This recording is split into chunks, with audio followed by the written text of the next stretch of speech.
Hello, and welcome to this four-part interview series where we're talking about democratic and progressive schools. And my guest for these interviews is Don Berg. He is an educational researcher, philosopher, and student of psychology who focuses on bringing student agency into schools. He has written some fabulous books about agency in schools, particularly Schooling for Holistic Equity and the Agentic Schools Manifesto. In this first conversation, we dive into what democratic schools actually look like and some of the practical aspects that teachers can take into their classrooms.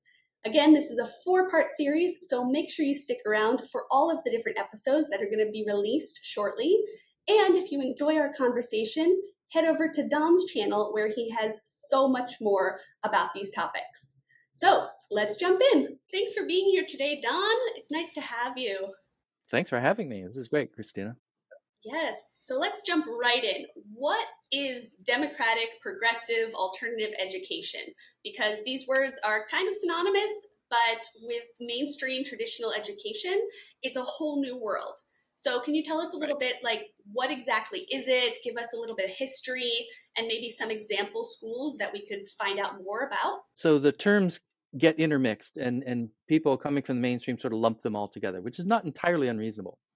But one of the things I'm trying to do is recognize what it is they have in common, is what's the underlying thing that they're doing. And so the way to look at them is to say, how are they supporting children's agency? How do the children actually have input and say in what they're doing, how they're doing it, and things like that? Which is the contrast with most mainstream schools where it's more teacher-led. So you'll see, the idea of student-led, learner-led, a variety of other terms.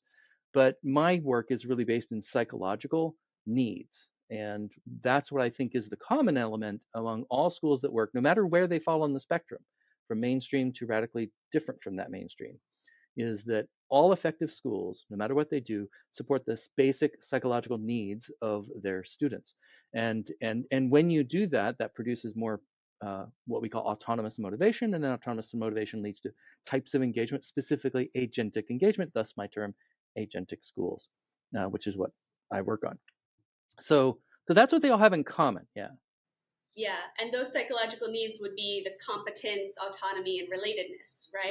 Precisely. Yeah. There's even more to it, but we'll focus on that for now. Yeah, that's the foundation everyone can grab onto. Yeah, exactly. And that's when you look at it that way, then you can start to see why the mainstream differs from these alternatives. Is these alternatives are finding ways to support that agency. And so at the most radical edge is what we would call democratic schools. And specifically, we'll give a very specific example of Sudbury Valley School in Framingham, Massachusetts. And you'll find that it's one of the few of that type of school that has other schools that name themselves that. So they'll say, I'm trying to think of one of them, but they'll have Sudbury in their name.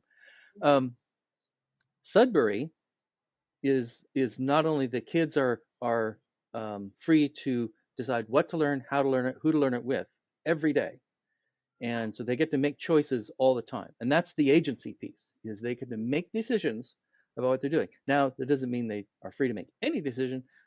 They do have boundaries that they work within, and that's where I say Sudbury people actually oftentimes say they don't have a curriculum, and I disagree with that. They do have a curriculum, but to me a curriculum is not about content. It's about, what do you get kicked out for? The true Yeah, curriculum is, if you can get kicked out for it, out of the school, then that's your curriculum, regardless of what you say otherwise. Now, yeah.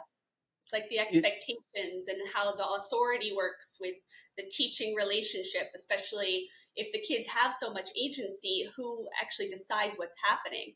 And I guess that's the next fear-based question that a lot of people have when they hear democratic alternative school and think, how could this possibly work? Because the teacher has to be the authority in the classroom. They have to facilitate the learning. So what does it actually look like if the students are directing so much of their academic experience? so I think one of the underlying things you're pointing at is um, is that fear of, if kids are all in control, it can't work. And That's not unreasonable given how mainstream schools work. But what they've done is change the way the school works. So when the kids are making the rules, and they literally make the rules, then that's different. Their attitude towards those rules are different. Their attitude towards enforce everyone enforces the rules at a democratic school. Everyone, because they helped make them. And so it would take some time to get used to the idea that you made the rules, and so why would you break them? Like you made them. Um, and there's no the some one of the rhetorical tricks that Sudbury uses, which I'm not sure how effective it really is given how small they are, but they talk about their freedom. And radical freedom is is not as radical as they make it sound, because there still are rules, and they're everyone who, no matter what kind of school you have, if you do something illegal, you get kicked out of that school. All of them kick the kids out for doing illegal things, because that's, you have to. But it is a different attitude when you do something that's, like take bullying for instance.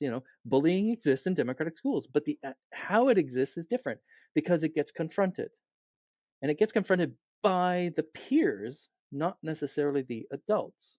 And in fact, it's usually most effective when it is the kids confronting it.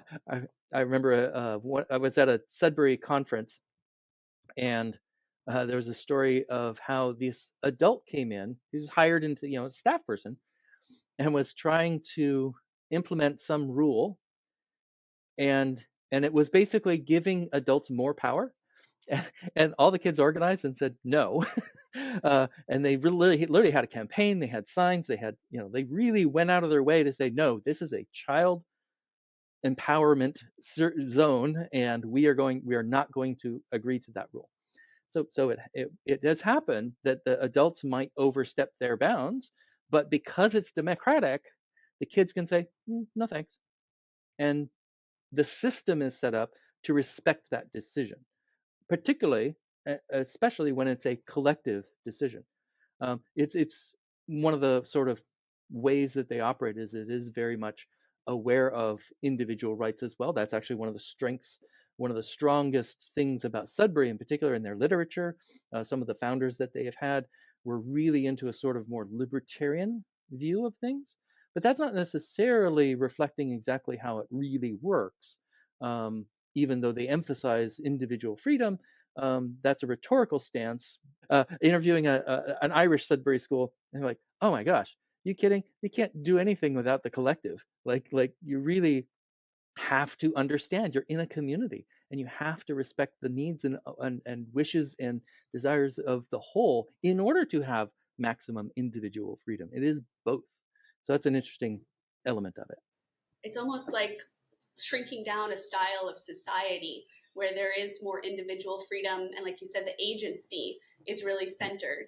And it makes me think that, in the mainstream schools that I've been in, international classrooms, we have student-led norms. Like, we help the Right. students create the expectations of the classroom, and students can create the rubric for a project perhaps.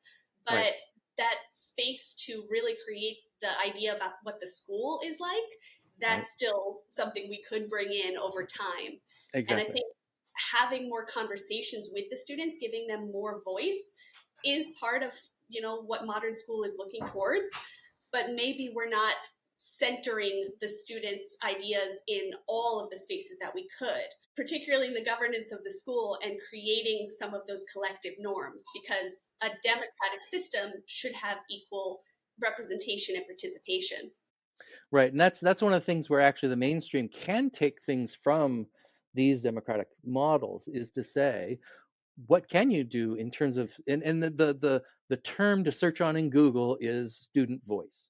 How do you realize a student voice? Um, you don't have to go to the radical extreme. You can go to, I can set norms. Now, one of the things I would emphasize, if you really want to have a strong sensibility of democracy in your classroom, is make sure that your highest priority are the relationships first, not the content.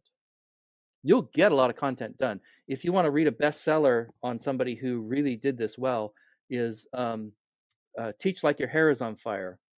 But it was a bestseller. Yeah, it's easy to look up. But when you really center relationship, you one way to do that, and an important way to do that, is not only just what are your norms and have them generate a list at the beginning of the year. Lots of people do that. But unless you actually rely on that list and come back to it in when conflict arises, when chaos ensues, which it does, then you say, "Oh wait, look, did we agree to this? Isn't this what we were about?"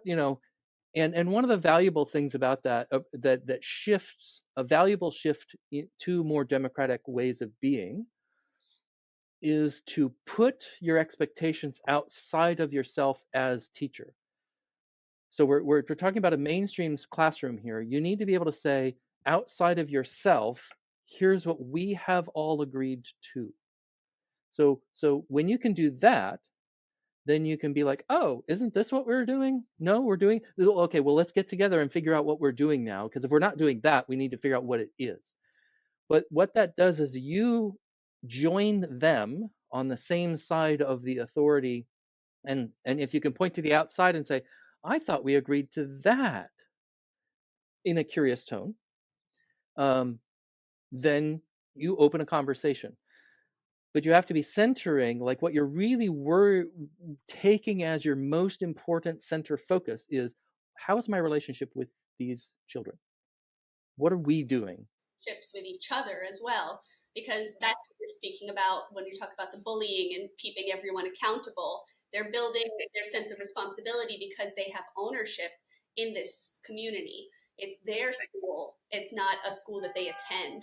Yes, an excellent distinction to make is, in fact, he has a game that is called Who Owns the School. It's developed in, I think, the Netherlands. But it's a way of evaluating the sense of ownership that people, of not only students but staff and everybody else, has of their school. Is like, do we own this school? Who owns the school? That's the question. And in many, let's talk about public state-run schools. Is in many public state-run schools, it's like, well, the state owns this school. I don't, because they're coming up with all sorts of arbitrary dictates about how we're going to do things. But that's one of the things, when I am invited to be part of a conversation about a school and how can we improve it. The first thing you have to do is say, okay, let's really assess who made the decisions that run our lives right now within that context. Who made that decision? Is it the right decision for us today? And what power do we have to change it? So one of the things is, there's some decisions you probably cannot change at your level as just a school. So for instance, bus schedules are notoriously difficult to change. When all the research, I don't know how long ago it is now, maybe 10 years ago, there was suddenly all the attention was on teen sleep and how much neglect of sleep is happening. And a bunch of schools changed their start times, changed things up. But there's a bunch of schools that said, we can't change our bus schedule. And so the kids don't sleep as well. They get a primary human need neglected because they can't change the bus schedule. Okay. But just recognizing, at the school level, there's certain things you cannot change. Fine. Or changing it would be so involved, it'll be a years long process. It may be worth doing that. But you have to say, what can if you're going to make a change, get your early wins in and find something you can change now. And at the classroom level, you can say, okay, who are we together? What are our rules? What are we doing? And center that. Like when a conflict arises, don't send them off to the principal. you, that destroys the relationship. Say, okay, we're going to deal with this. Now, I also understand there are situations where literally you're in danger, in physical danger. I'm not saying you do it in that situation, okay? But you have to be able to come in, usually at the start of a year, and say, okay, this year we're doing it this way. And there's famous examples of that too. But Yeah, exactly. And I think that's what we should talk about in the next episode, about what does it actually look like for the students who attend this school, right, because that's a different idea, but at the same time, if you center it on agency, there's going to be some connections to the traditional classroom. And I right. think, to wrap up this first episode, I think for any educators who are listening and want to bring in more agentic ideas into their classroom, it's about focusing on student-led ideas, giving the Hmm. students a lot of autonomy, competence, and like Don said, focusing in on relationship building before the academics, because that's the Right. foundation. And if you can take small steps towards creating more democratic discussions and collective ownership of the school and your classroom, that would ultimately take us forward into the future. Yep. Yep. And I will just make one recommendation. There's an organization called Education Reimagined Mm. that has great resources all about, they see a bigger picture, but that's one of the things they do really well is talk about, student voice and things like that. Oh, that's fantastic. I will definitely link that in the description. Cool. And for now, let's close this episode. And if you are watching, make sure you check out Don's channel because he has lots of information about democratic schools and progressive education. And we will see you in the very next episode in our next interview with Don Berg. Sweet.